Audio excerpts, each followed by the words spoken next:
Welcome to Emotions in Harmony, a bilingual podcast about our inner experiences and some insights about what we do better in our relationships with ourselves or others. Dr. Carmen Roman will explore interesting topics in creative, inspiring, and fun ways. With interviews to experts in the field of psychology and some on her own, she will take us in a journey of self-discovery in English or Spanish. And now with you, Dr. Carmen Roman.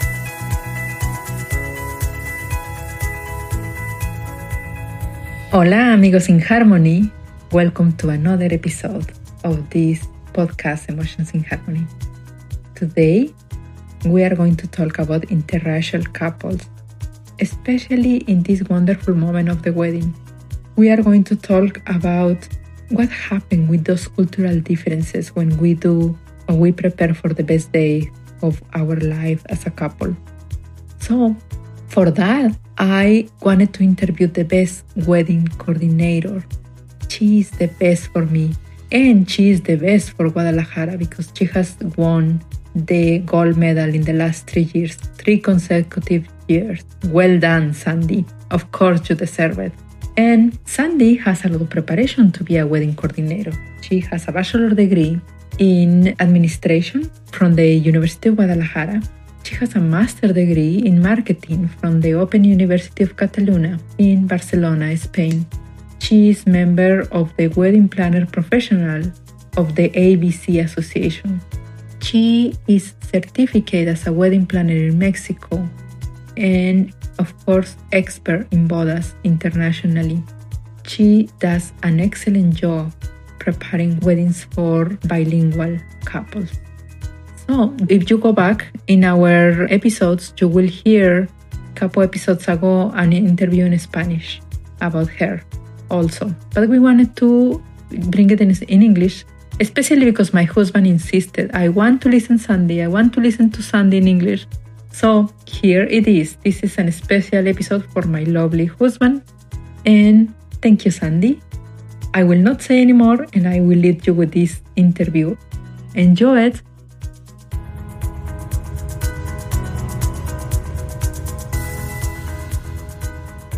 Hi, I hope you are doing excellent this week. I am so happy to bring you one of our guests that she already did an episode with us in Spanish. And now we are going to work in English because we have a topic that is so much needed. It's a topic about interracial marriages. Hi, Sandra. How are you? Hi, Carmen. I'm very good. I'm very happy to be here. Thank you for inviting me to talk to your audience. Yes, I'm happy that you have time for us. So, as I already said in the intro, you work organizing weddings and you organize wonderful weddings in Guadalajara, but also for English-speaking communities. So, I want to ask you, what do you think about people who get married from different cultures? Well, it's a challenge. Yeah. From my perspective as a wedding planner here in Mexico, it's a challenge because, well, first of all, they are one of them, either the bride or the groom, or sometimes both of them are not Mexicans or are not Latins. And they are coming here and they are getting married here and they have to face with different aspects of our culture. But we have managed to do those kind of marriages successfully. But the challenge with regards to different cultures, when one of them it's, for example, the bride it's Mexican and the groom it's American, or the other way around, the challenge is to get them see that the most important thing is their love and that they are meant one for each other, and to try to help them to see that the little differences between their cultures, we can sort them out. We can help them out to not to be a problem and to focus on their goal, which is to be together. That's what I try to do as a wedding planner. So, of course, when I work in therapy with families who are from different cultures, everything percolates into their life, like every single decision about food, about even times to sleep, even I imagine these kind of differences come into the wedding planning. Yes, of course. You said one of them, it's a huge difference, is the food, of course. Yes. Because sometimes, let's say the bride is Mexican and the groom is American. So the bride would like to show their preferences, their food preferences to their guests and to their family. But maybe Mexican food can be a little bit spicy or a little bit too spicy for their guests, for their American guests. So we have to kind of balance the Mexican food in order to satisfy their Mexican guests, but also satisfy their American guests. So it's not too spicy, not too much. For example, here in Mexico, we tend to eat a lot of pork. And probably Americans are not so fond for the pork. So we have to balance the food.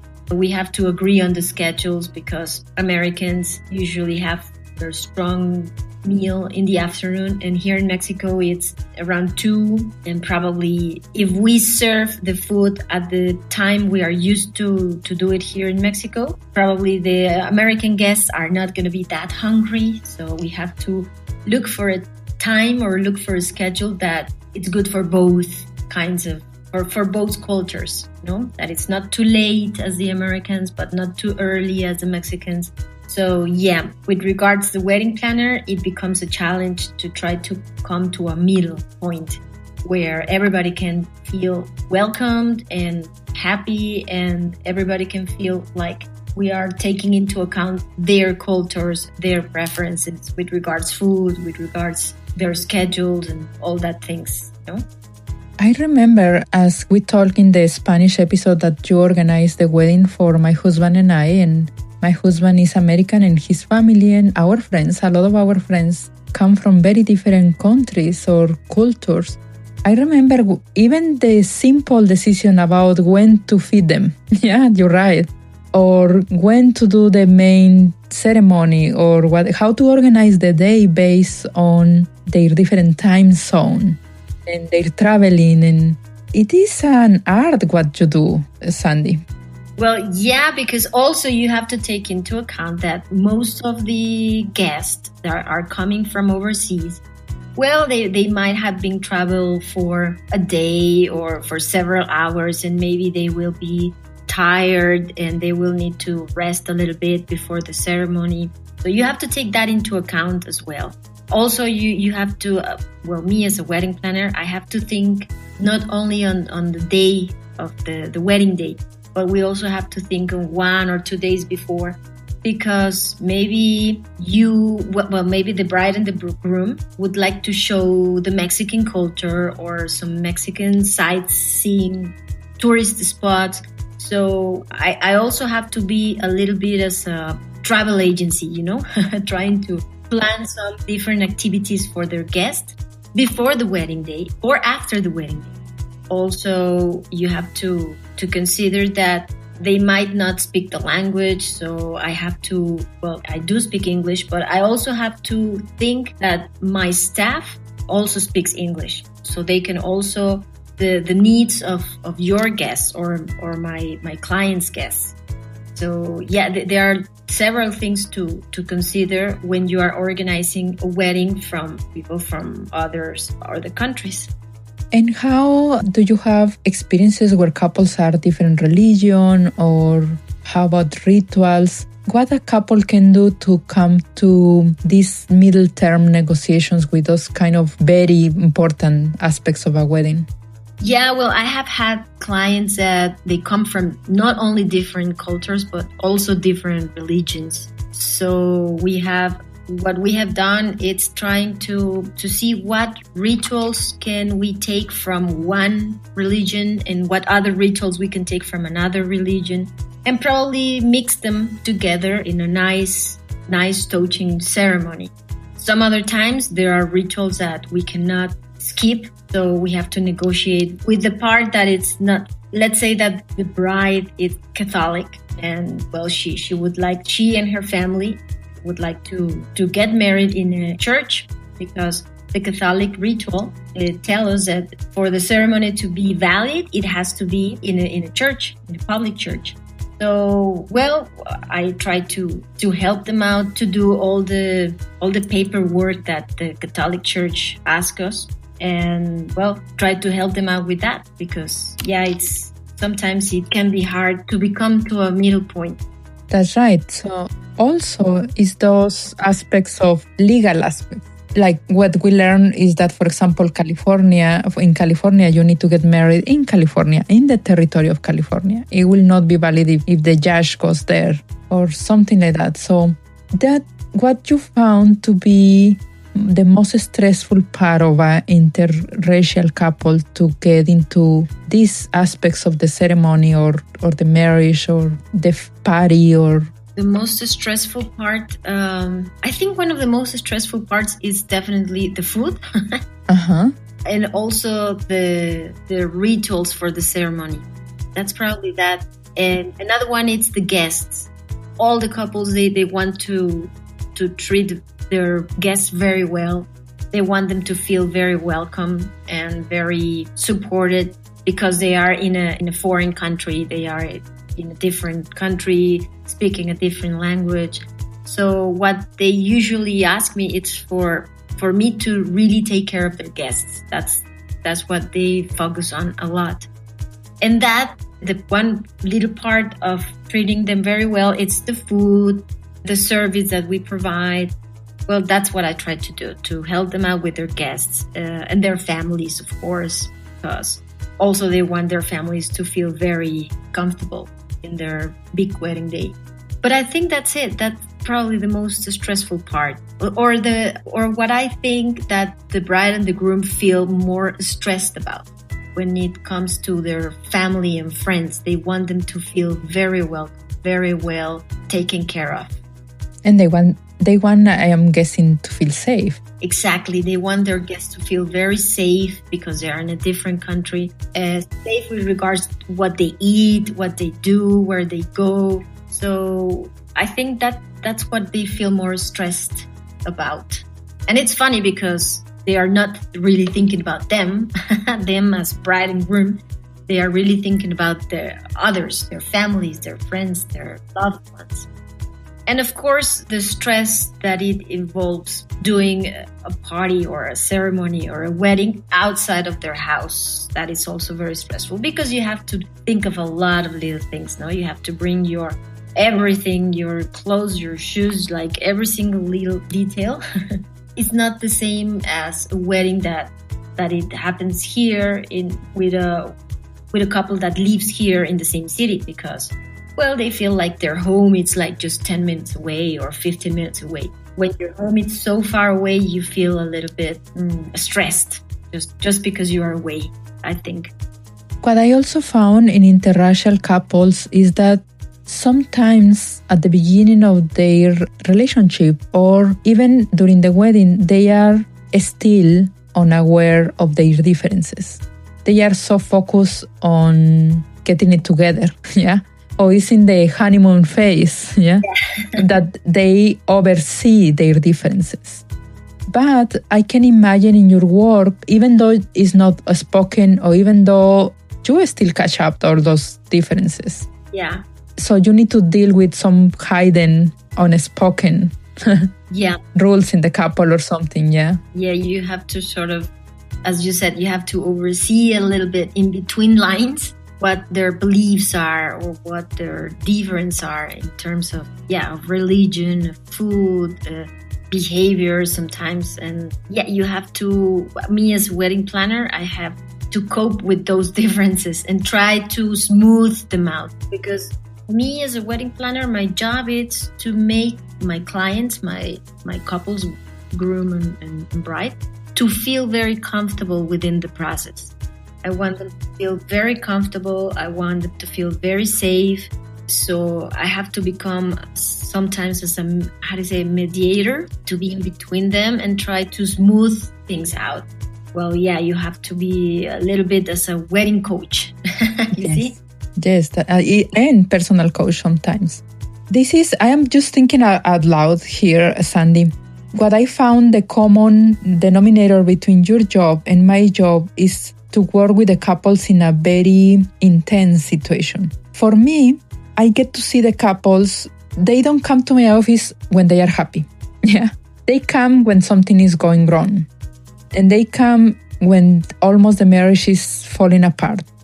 But then when I work with them, I can pick up pieces from what was broken at the time of the beginning of the relationship, or very often in therapy, we talk about the wedding. Very often there are resentments or there are non-things that happen during the wedding that they carry for years. So this is why I am very interested in having your point of view here. So how we can prevent people from, how we can make people just to see it as a sacred step in their life and to let go of little things, like whether if the food is good or the cake or the music. Or what do you recommend for couples when they are preparing something as important as their marriage?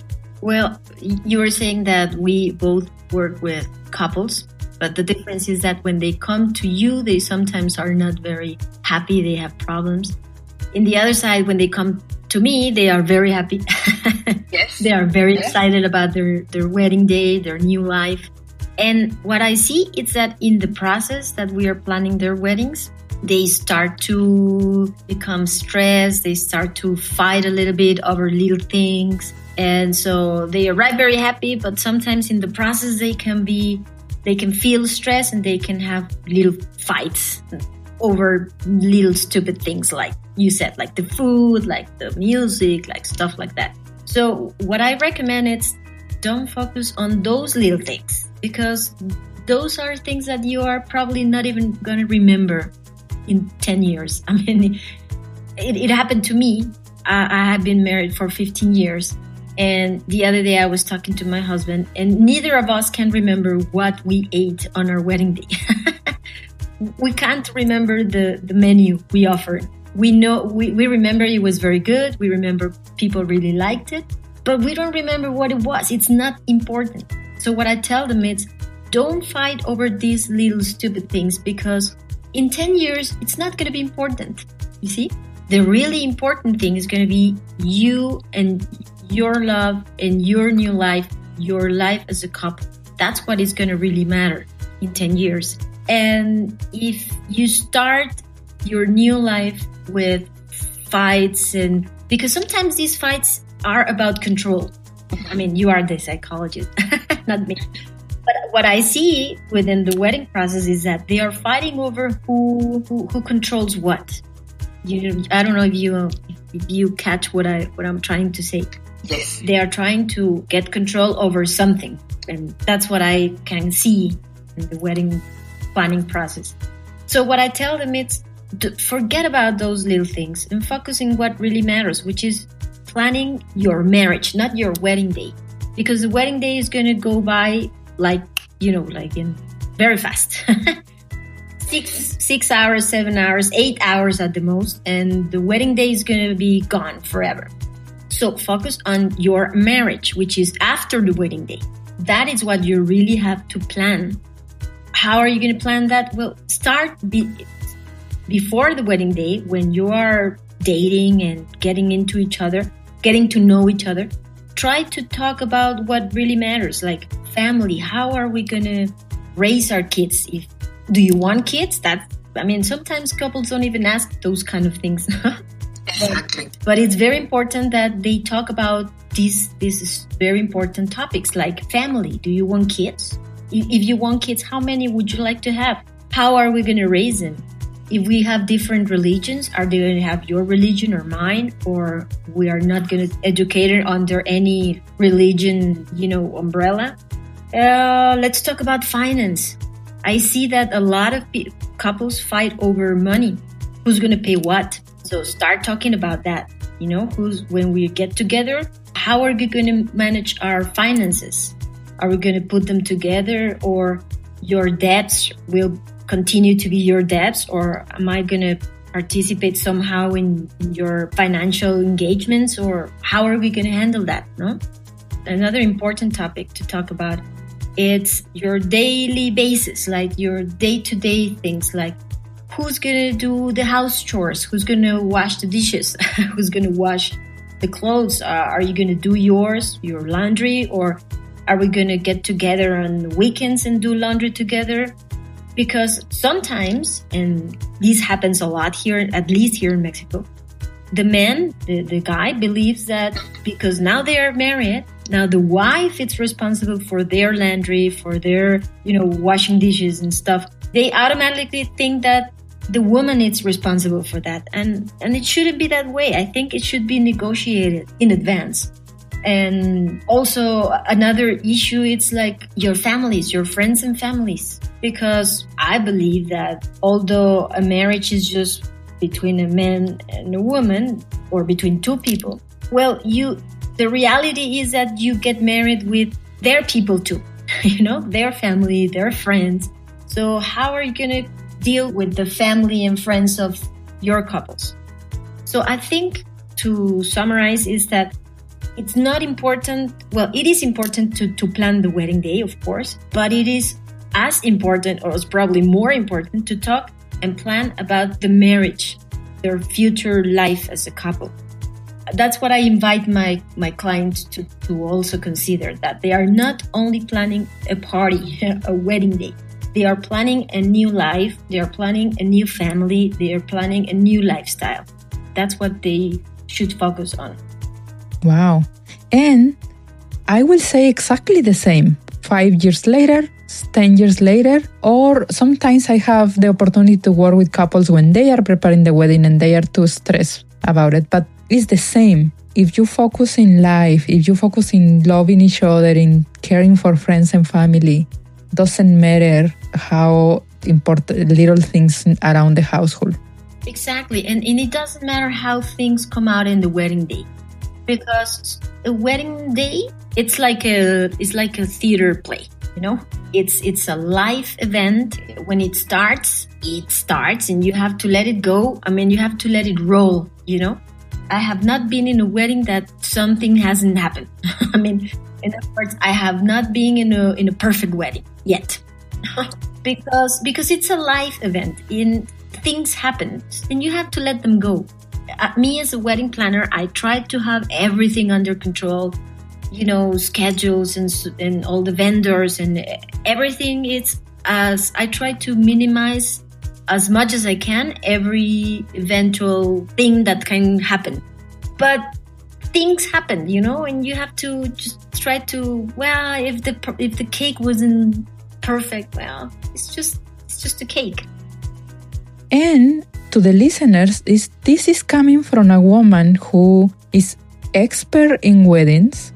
And I can tell you my personal experience. She organized my wedding. It does everything humanly possible for the wedding to be perfect. So this is very wise. It's a piece of wisdom from you, Sandy, because I know your work and you are excellent in your work.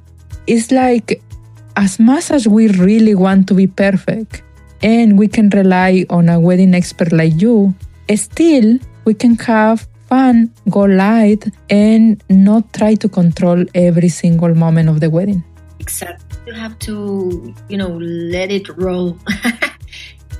You have to avoid, this trying to get control over every little single things. Because it's not possible. In a wedding, a lot of people it's involved, a lot of suppliers, a lot of details. And that's what you have a wedding planner for, to try to control all those stuff. But still, some things can happen.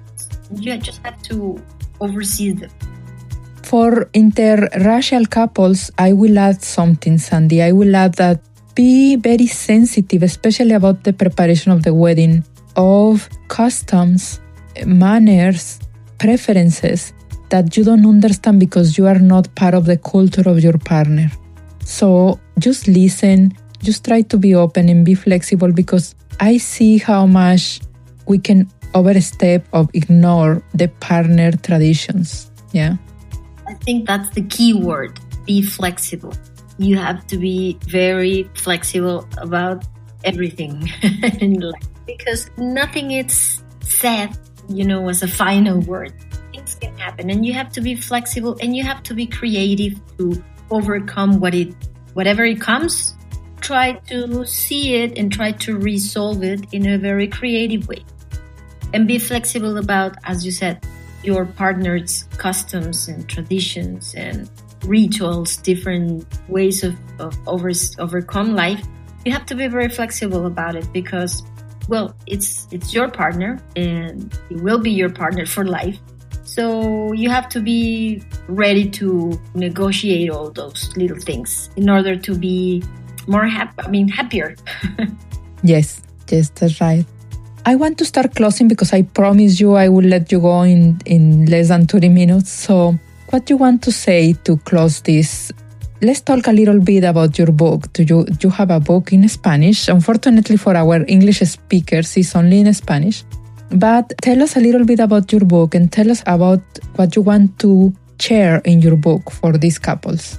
Well, yeah, I have a book. It's called Sí, me quiero casar contigo, which in English would be Yes, I'd like to marry you. And, well, it's more than a wedding planning book. It's not like exactly an agenda because there are a lot of agendas for brides. More than that, it's what I tried to do in that book. It's to join my experience as a lady who has been married for 15 years and as a wedding planner who has been doing weddings for other people for about 6-7 years already. I tried to join these two experiences of my professional and personal life and give them a book with lots of recommendations for couples to plan their wedding day, but most importantly, to plan their marriage. That's what I tried to do with my book, to give them some advice with regards to different topics, as I said before, financials, raising their families, and how to cope with their different lifestyles and different hobbies. Sometimes hobbies can be a problem. You probably know that more as a psychologist, but so that's what I tried to do with my book, to offer them more than a wedding day planning thing. I tried to offer them, from my experience, some advice to be a successful couple. And the other day I was reading something that I really liked, that it said, more than being a nice couple, you should be a nice team, because that's what you become when you get married. You become a team. And as a team, you have to work as a team. Think about each other, work for each other, try to be nice to each other, try to be thoughtful for each other. And that's what teams does, a team is to work together towards the same goal, which is be happy. That's what the goal should be, to be happy together. So I really like that phrase that I read somewhere. More than a beautiful couple, you should be a wonderful team. That's what I aim in with my book, to give advice to become a wonderful team. Wow.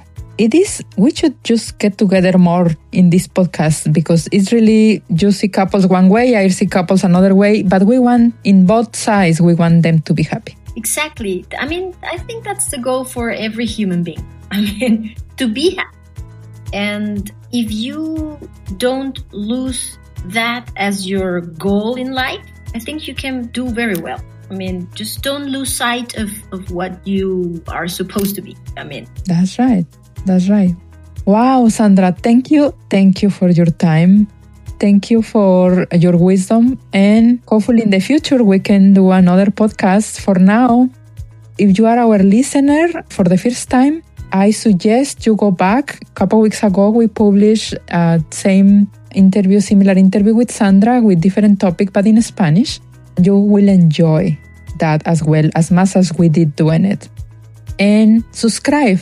Go and subscribe to the podcast so you can get similar content of this. Visit our website. I am going to put the Sandra's contact info, her website and everything for you. If you are planning to do a wedding, or you think about a wedding in Guadalajara, in Vallarta, or anything around, especially if you want your wedding to be perfect.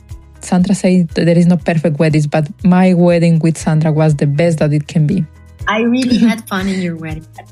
I really loved working with you guys. It was a very nice experience, but things happened. Of course, yeah. Yeah. The wonderful thing is that you really enjoyed it. And I saw you guys, you and Vince, were very happy. Your guests were very happy. Everybody enjoyed every single detail of the wedding. And let me tell you, it was a 3-wedding day. 3 days, yeah. It was 3-4 days wedding day, yeah. We had some sightseeing, some tourist things that we did before the wedding day. Then we had the rehearsal dinner, which was a wonderful rehearsal dinner. It was very fun. And then we did a shamanic ceremony the night before, and a Mexican dinner with Mexican dancers. And yeah, it was a wonderful experience for me as a wedding planner and me as your friend, Carmen. Thank you. And we want many couples to enjoy.